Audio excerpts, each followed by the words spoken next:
الله نحمده ونستعينه ونستغفره ونعوذ بالله من شرور أنفسنا ومن سيئات أعمالنا من يهده الله فلا مضل له ومن يضلل فلا هادي له ونشهد أن لا إله إلا الله وحده لا شريك له ونشهد أن سيدنا حبيبنا محمدا عبده ورسوله أما بعد.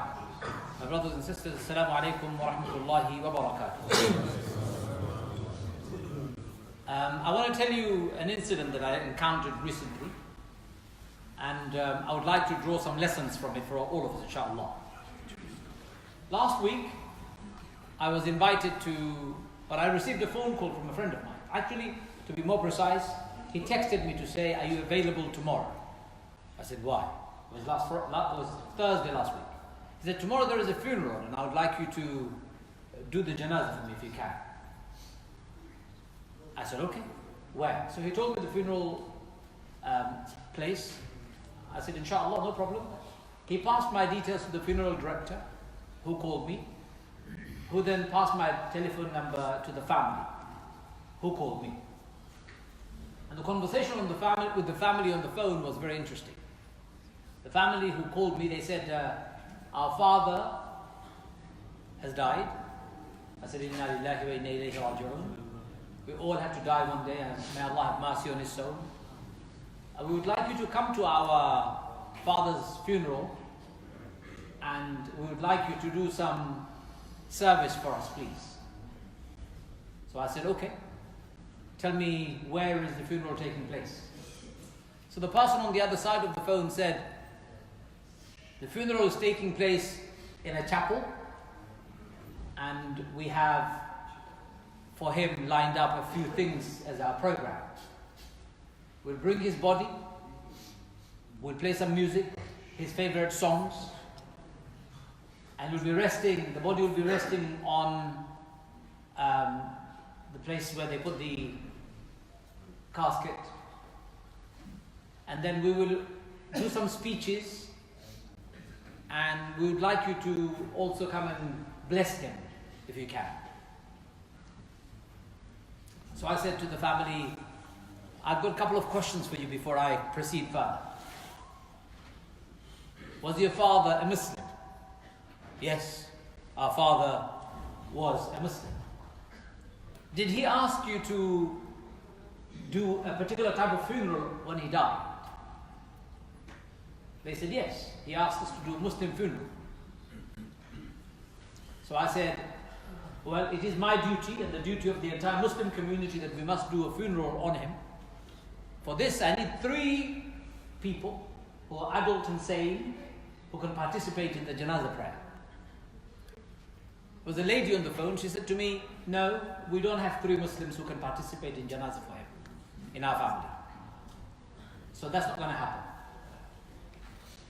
I tried to persuade the family that it is important. It is not only an obligation upon the family, but it is fard kifaya, collective responsibility of the Ummah. Whenever we know a Muslim has died, we must do a janazah. So it's my duty now. So I said to her, "Don't worry, I will bring my son. All I need is somebody else, and I'm pretty certain I can pick up somebody randomly who's a Muslim on a Friday from the street and bring them with me to perform the janazah with us. So please, would you allow that?" So the lady said to me on the phone, we don't want too much religion in this funeral. We don't want it too religious. We're open-minded, very integrated people in this country. We accept everything. I said to her, "My sister, it's fine. Do whatever you want to do. I have an obligation. My obligation is to come and do the janazah to relieve this ummah of their duty." She agreed, so I went. I arrived at the church, and as they had described, the body was laid out. Families and friends had gathered, and there was music playing, and they were listening to the songs, his favorite songs that he liked very much. They asked me to say a few words, and I talked about life and death. I spoke about how this life is only temporary and our life hereafter is more important, etc. And then after that, after the service was over, the speeches were over, they played another song, his favorite song again, and they carried his body to the graveyard. In front of the graveyard, I said, "We must do the janazah now." And I looked around, alhamdulillah, 10 Muslims came from somewhere. Allah had sent them somehow. So we performed our janazah prayer on this gentleman and we buried him. My brothers and sisters, the reason why I share this story with you is that ask yourself this question. If you were to die today, do your children know what to do? Do your children know what to do when it comes to funeral and burial of your body? Have you taught your children what it means to be a Muslim? What it means to live on this earth? And when we pass away, how should they bury us and prepare us for the hereafter? Our soul belongs to Allah. He takes it away. Our body is a temporary shell that we carry with us on this earth for a short period of time. And then we bury it under the ground. منها خلقناكم وفيها نعيدكم ومنها نخرجكم تارة أخرى. As we bury the body, we say, منها خلقناكم. It is from this soil, Allah says, we have created you. وفيها نعيدكم, and to it we shall return. ومنها نخرجكم تارة أخرى, and from it we'll rise you again. My brothers and sisters, the knowledge deficit in this ummah isn't limited to funeral only. Knowledge deficit spreads across all subject area of our Muslim society today. From very basic morals and manners to how to interact with your families, to how to behave with non-Muslims, to how to live in a society where you are a minority, how to prioritize between various priorities. There is a wholesale knowledge deficit that dominates Muslim community today. Wholesale knowledge deficit. If I was to ask you to raise your hands about your profession, if you're an IT consultant, whether you know enough about IT, none of you would raise your hand and claim to be an IT consultant and not know enough about IT. None of you would put your hands up if I was to say, do you know anything about medicine? Are you a doctor? None of you would put your hand up to say, I am a doctor but I don't know much about medicine. None of you would ever be happy if I was to say to you, are you a lawyer and do you know enough about your law and legal principles of this country and the world? You'd be insulted if I said to you, you don't know much about law and yet you're claiming to be a lawyer. You can't be a lawyer without knowledge and qualifying and passing an exam. You can't be a doctor without qualifying and passing an exam. You can't be an accountant without it. You can't be an IT consultant without it. You can't be a driving instructor without passing your driving instructor's test. In fact, you can't drive your car without a driving license, a valid one that you hold. You can't.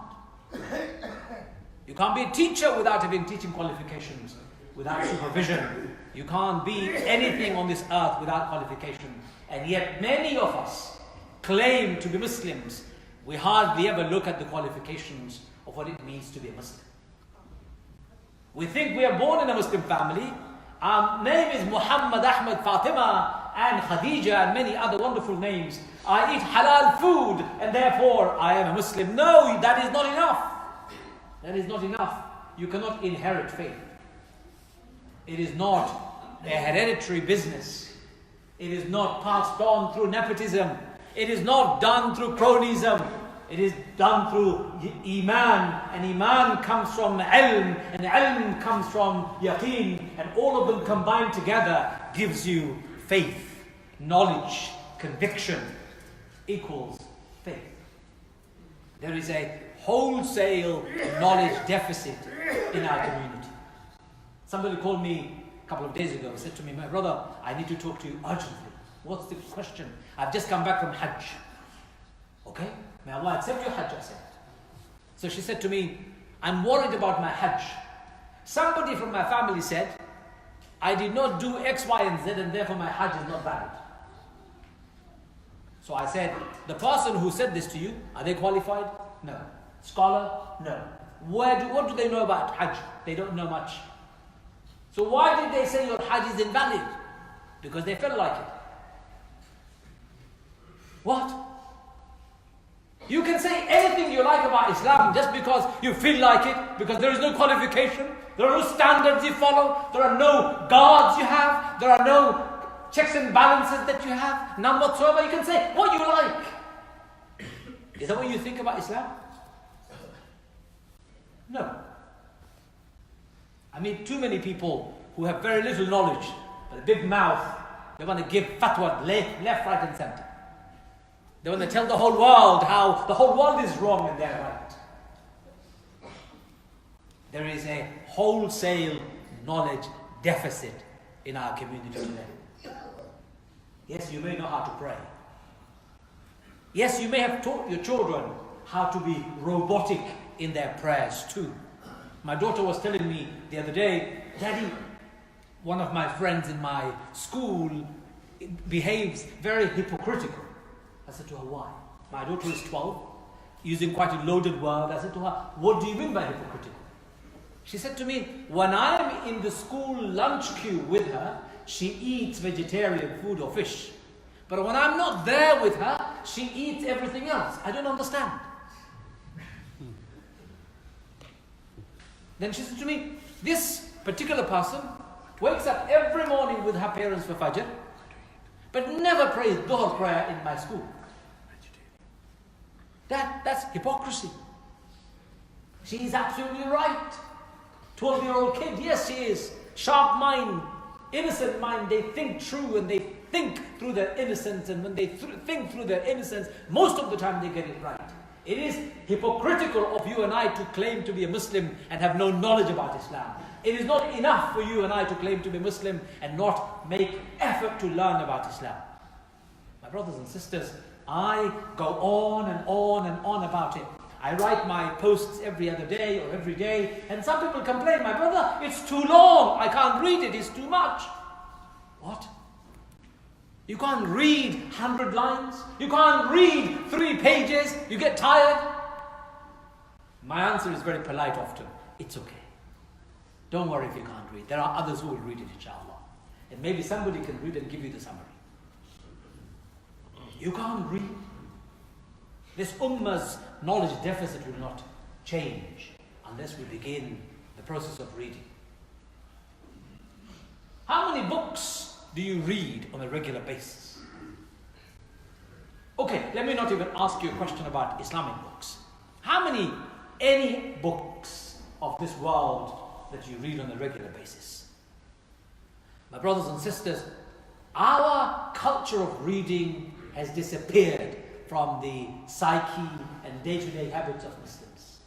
You go into an underground station today, you see how many people are reading a newspaper, something on their phone, a book. You go on a public transport in a Muslim country, in Egypt, or in Pakistan, or in Bangladesh, you can count on your one little finger how many people are occupied reading a book. It demonstrates in our behavior, in the way we think, in the way we do things. I gave you an example of somebody who was struggling with their faith and their understanding of what to do in funeral. I make dua that Allah accepts our little effort to help them, right?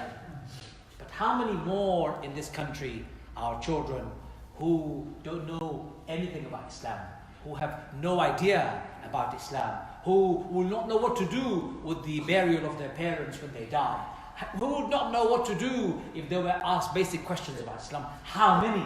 Do you know they're the majority?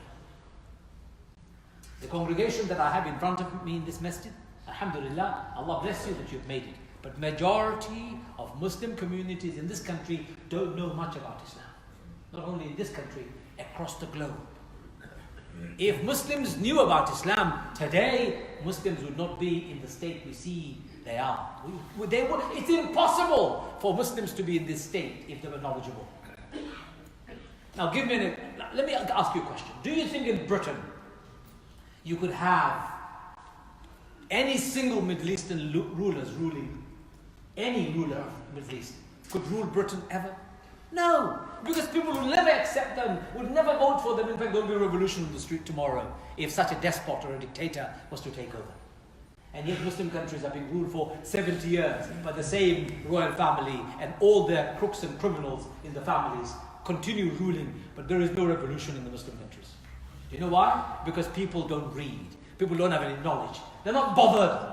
It makes no difference to them. As far as they're concerned, they have become incapable of thinking. In fact, they have become intellectually defunct. They don't know what to do. Brother, we're too afraid.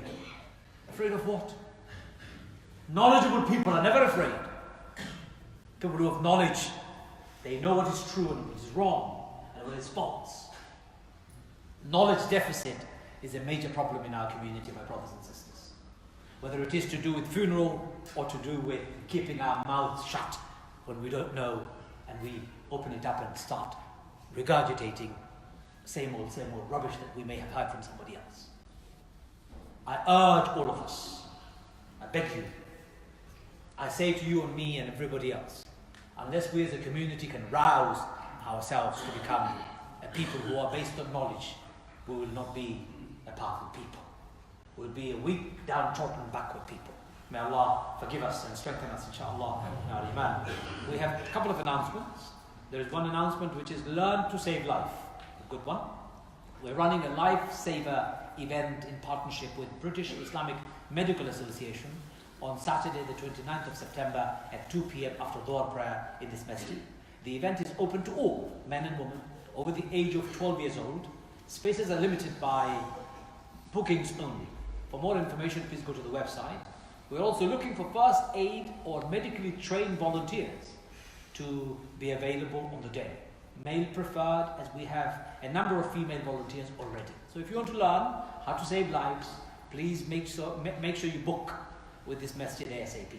Dua from somebody called Suman Asif, passed away. May Allah have mercy on their soul, and the souls of all of those who have passed away. May Allah give shifa from His shifa to those who are not well.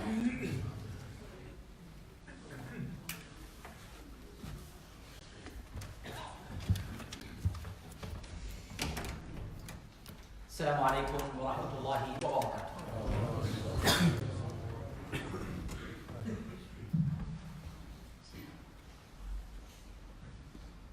الله أكبر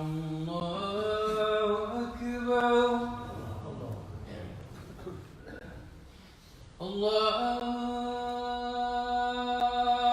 أكبر الله أشهد أن لا إله إلا الله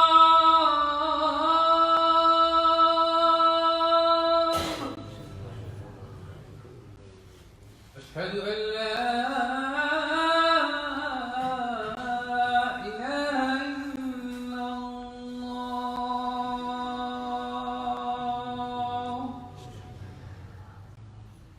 أشهد أن محمدا رسول الله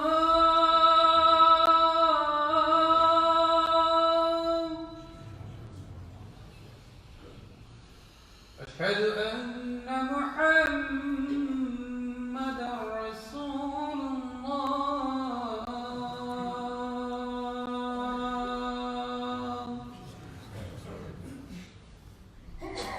حي على الصلاة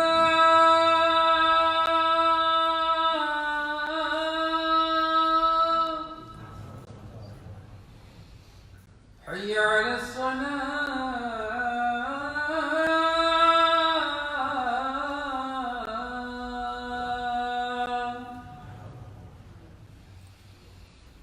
حي على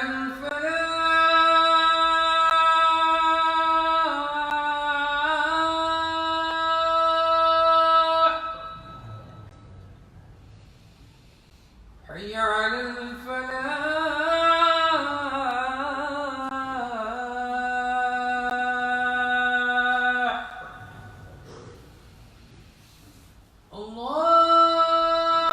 الله أكبر الله أكبر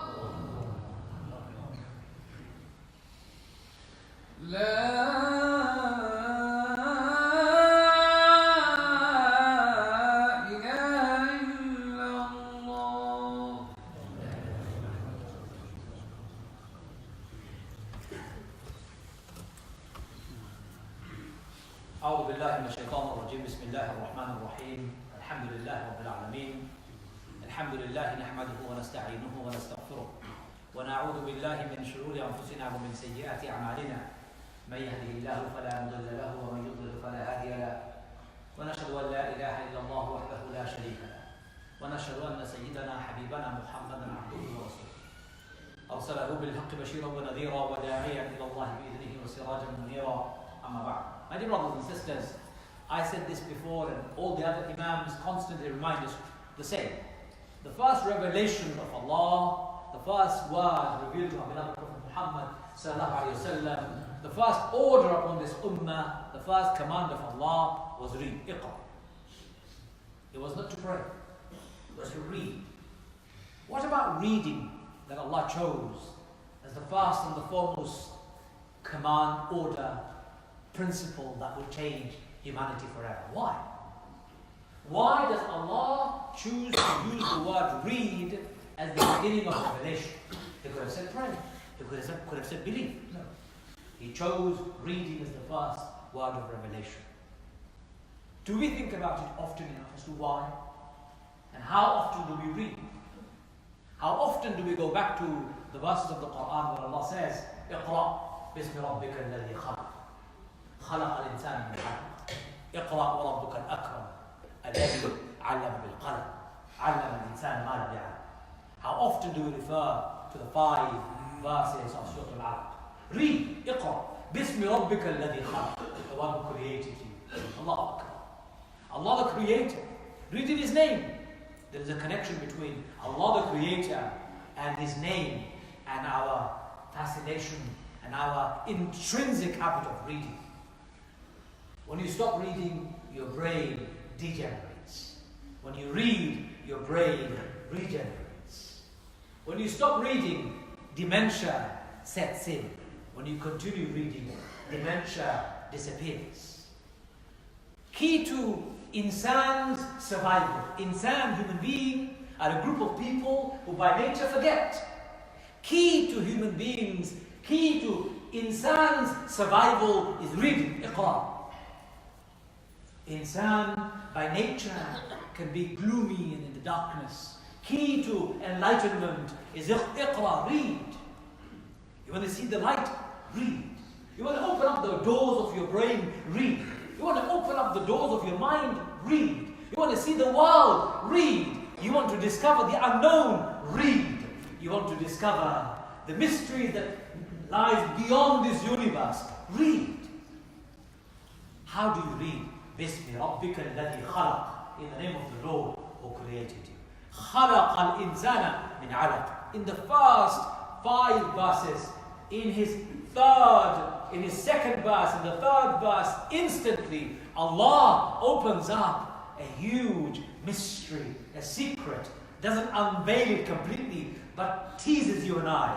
He says, خَلَقَ الْإِنسَانَ مِنْ عَلَقٍ. He created insan, the forgetful one, from alaq. Immediately your mind should start thinking, خَلَقَ الْإِنسَانَ. He created the one who forgets with alaq. What is this? What is he talking about? It should rouse your curiosity in every way. اقرأ وربك الأكرم. Read in the name of your Lord who is supreme and majestic and kindness. What is this? And then he says, He taught man, علم الإنسان ما لم يعلم. He taught man that they knew not, they have no idea. With the aid of pen. My brothers and sisters, knowledge deficit in the Ummah must be overcome as soon as possible. Unfortunately, when you want to see, what's happening in the world is knowledge is being destroyed systematically by rulers and despots. I'll give you the example of Saudi Arabia today. In Saudi Arabia, more than 100 great scholars have been locked up for the last 1 year by this so-called reforming crown prince, including Sheikh Salman al-Auda, he's in jail. What is his crime? He tweeted saying between Saudi Arabia and Qatar, they shouldn't be fighting. They shouldn't be boycotting one another. They should be فَأَسْلِحُوا بَيْنَ أَخْوَيْكُمْ, between brothers, there should be reconciliation. That was his crime. Why did he ask for reconciliation between Muslim brothers? So lock him up. They've locked up Awad al-Qarni, great scholar who wrote the book, Don't Be Sad. Very popular book amongst many Muslims in the West. They've locked up one of the Imams of Haram recently. If you want to destroy a community's future, you lock up their scholars. If you want to deprive a community from knowledge, you take away the scholars who are constantly reminding you of knowledge. And it's not limited to Saudi Arabia. In Bangladesh, it happens every day. In Pakistan, it's been happening for a long time.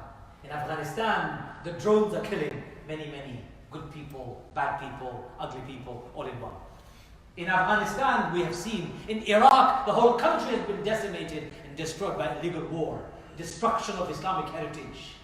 In Baghdad, is the destruction of our civilization and our knowledge base. In Syria, the hotbed of not terrorism as we see it today, but it was a hotbed of knowledge and learning for years. Sham, the blessed Sham, Prophet ﷺ talked about, has been destroyed systematically. Scholarship destroyed, knowledge destroyed, heritage destroyed, history destroyed, country destroyed, people displaced.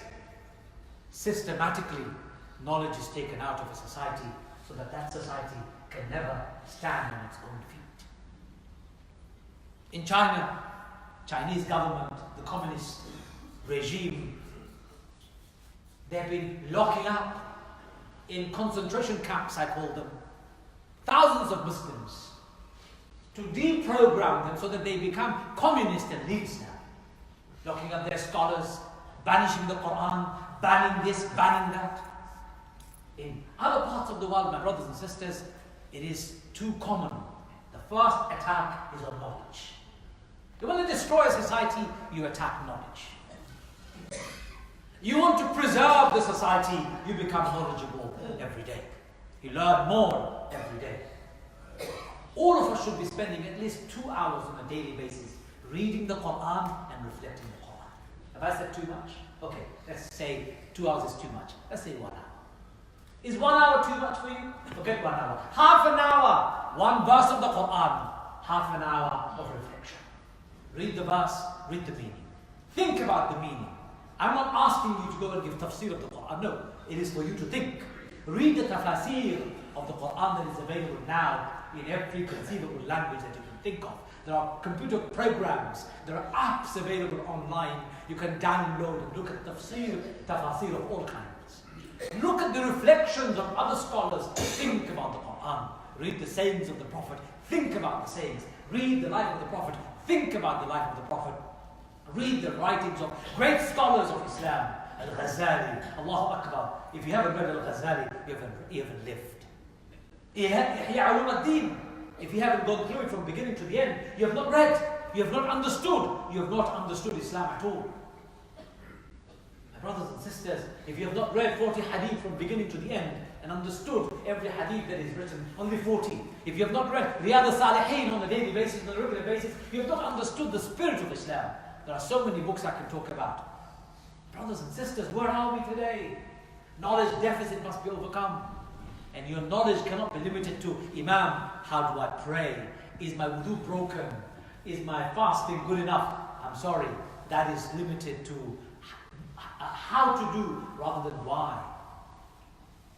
If you want to truly become powerful people, we need to ask why.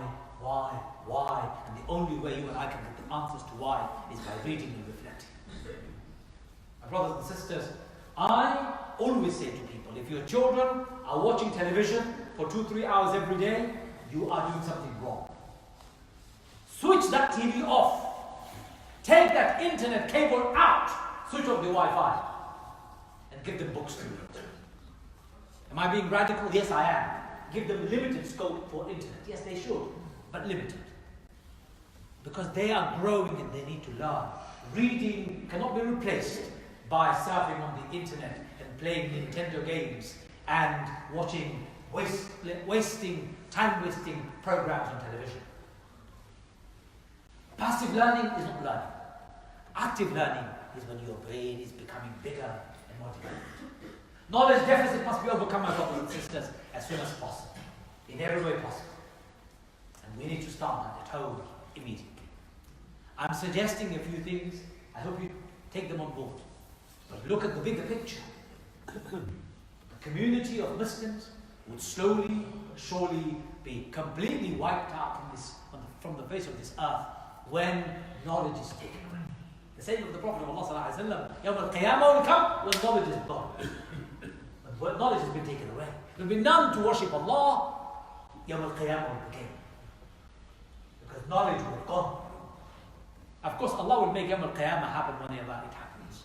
But your duty and my duty is to learn. Iqra, Iqra, Iqra should be the motto of our life. May Allah forgive me and forgive us all for our shortcomings and accept our dua and make us knowledgeable people. Wa akhir da'wana and alhamdulillah rabbil alamin.